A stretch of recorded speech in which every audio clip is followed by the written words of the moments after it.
Hello everyone, welcome to Barca News. It is October 2nd, 2025, and bad news because there are further delays with the Spotify Camp Nou. Also, the locker room, not too happy with what's going on as far as the supporters section. And finally, Frenkie de Jong has reached an agreement to extend his contract. We have a lot to discuss, so let's begin.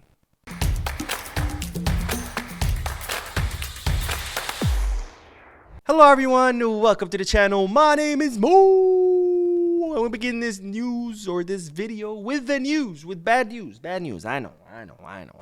Trust me, I'm tired of bringing you the bad news, but it is the news, so I have to bring it to you. But the bad news is that there will be further delays with Barcelona's return to our home stadium, our fortress, the cathedral of football, the Spotify Camp Nou. Now, as I reported previously, Barcelona were hoping to return to the Camp Nou by the Girona match, which is on October 18th after the second FIFA international break of the season. Yes, you heard that correctly. The season just began and we're already talking about a second FIFA international break. And then we wonder, why are there so many injuries? But anyways, I'm not here to talk about that. Otherwise, I'm going to get pretty upset. And, well, I got pretty upset yesterday after Barcelona's loss at the hands of PSG. But as you know, Barcelona were hoping to return to the Camp Nou by October 18th against Girona. And, in fact, UEFA had already announced that Barcelona were going to be playing the third fixture of the Champions League against Olympiacos at the Camp Nou. Well, it turns out that's not going to happen because Barcelona don't have the permits yet from the city to return to the stadium. And in fact, today, Barcelona made this official. So this is not rumors. This is official from the club. They released the following statement that read, FC Barcelona announces that the third match of the Champions League round of 16 will be played on Tuesday, October 21st at 6:45 p.m. against Olympiacos at the Estadio Olímpic Luis Companys. The club continues to work to obtain the necessary administrative permits for the opening of the Spotify Camp Nou in the near future. Within this framework, FC Barcelona is working on the new amendments that Barcelona City Council shared with the club last week. So there you have it, folks. Officially and directly from the club, Barcelona will not be returning to the Camp Nou in October. You know, they were supposed to be in August and September against Real Sociedad. Now October. Looks like we're still going to be at the Olympic Stadium, Montjuic. And the reason, again, is because of the permits. As you know, the stadium got inspected for a second time. I think it was last week or the week before. And the stadium did not pass the safety inspections by the police and fire departments, more specifically with the evacuation routes. So, of course, the city gave Barcelona a list of things they need to fix and address. And before they can fix and address them, before they can apply again for the permit, they first have to fix all those things, apply again, get inspected again, and then if they pass, if there's nothing else left, then they're going to get the occupancy permit, which will allow Barcelona to return to the Camp Nou. So for now, Barcelona's saying, hey, we're still working on what the city told us to fix, therefore not back at the Camp Nou by October 21st. Now, when are you wondering? They're saying maybe November, I think it's 23rd against Athletic Club de Bilbao. Look, as I've said many times before, at this point, whenever we back, that's when I'll believe it. When I see the players on the field, that's when I'll be like, okay, we're back. Because at this point, I'm just not holding my breath. But I guess the silver lining is we are back at Montjuic. And that's good news because, you know, when we were playing at the Estadio Johan Cruyff, as I reported before, Barcelona were averaging about, I think it was 370,000 euros per match.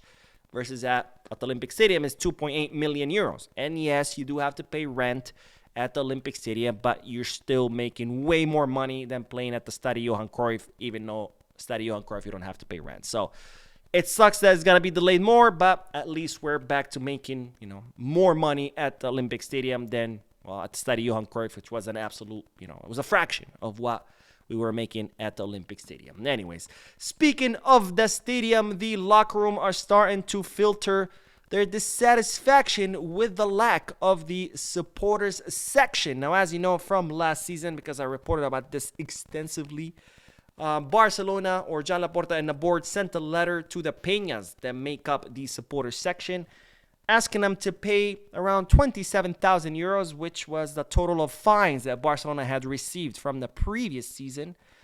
because of, racist chants or insult or inappropriate signage or things like that the Peñas had used. Because of course, when supporter section, do something they're not supposed to do, they're not the ones who get fined. It's the club that gets fined. So Barcelona has been fined several times, and they forwarded that total of those fines to the supporter section, saying, "Hey, pay this, or you're gonna be banned." The supporter section refused to pay it, so Barcelona ended up banning the supporter section. We played for most of the second half of last season without a supporter section. Now that's still the case. And while the locker room yesterday leaking to the media that they are not too happy about that, because there were only 3,000 PSG fans at the Olympic Stadium, and the players said that they could hear those 3,000 PSG fans over the 47,000 Barcelona fans, which of course, it's unacceptable. And in fact, I've been to the Olympic Stadium, and it's a graveyard. I mean, it's quieter than the library. It's mostly tourists. There's nobody chanting, nobody singing. Every now and then they do the wave, which if you do the wave at a football stadium, you deserve to be banned. But anyways, that's besides the point. So the board promised us that they were going to address this during the summer, that they were going to pick new peñas and open a new supporter section. It's October. We still don't have a new supporter section. So I think this needs to be addressed, because supporter section, believe it or not, they play a role. I mean, this is why playing at home stadium is an advantage, because you have your fans supporting, chanting you, motivating you.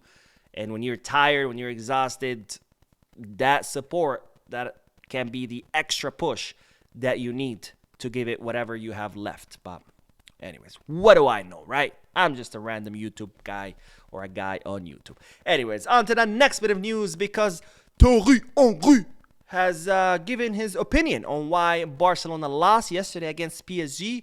And this is what the former Barcelona player and the Arsenal legend had to say. If you want to win, go far, and do well in the competition, you need to have players who can give their all when they come on. For a season, you need the bench to get you out of trouble. That's why PSG signed Gonzalo Ramos. It was a significant investment. When a player comes on, he has to try to change the game. That's why I think Arsenal have a good chance of winning the Champions League this year. A strong bench can decide games. So Thierry Henry saying that Barcelona kind of lacked that bench that could come on and help Barcelona get out of trouble during the second half. Now, I do agree. Of course, you do need a strong bench if you want to compete for all competitions, because sometimes your players get tired, injured, suspended. You need to rotate, whatever. And you need to be able to bring in substitute that can be of quality, and the quality of the team, the whole squad doesn't dip. Same thing when you're in trouble, like Thierry Henry says, sometimes if it's not the players that you have on the field are not working out, you got to be able to look at the bench and say, okay, you come in, and then change things out. But what I don't agree with is, of course, the comparison, right? Comparing, look at what PSG have done. They signed this guy and that guy. Well, the difference is PSG is a state-sponsored team. They literally have the entire treasury of a country at their disposal. So they can sign, 11 stars and another 11 star substitutes, right? It's not the case with Barcelona. But, of course, he is right about needing to have a deep bench. So my question to you is, do you think that's what caused Barcelona to lose yesterday against PSG? Do you think it was the bench? Do you think it was something else, a combination? Let me know down below in the comment section. And then we will end today's video with good news, because we started with bad news. We have to end with good news, because, ladies and gentlemen, Frenkie de Jong has reached an agreement with the club to extend his contract. Now, as you know, Frenkie's contract expires in the summer of 2026, so at the end of the season. He had been in talks with Barcelona to renew his contract over the summer, but then decided to fire his agent. So negotiations were placed on hold while that happened. That took a few months. Then once Frenkie de Jong severed the relationship between him and his agent, Ali Dursun, he hired lawyers to be his representatives. Those lawyers resumed talks with Barcelona. And now the news is that both parties have reached an agreement where Frenkie de Jong will extend his contract with Barcelona until 2029. And more importantly, he will be reducing his salary. And this, of course, will be a huge help for Barcelona's financial fair play.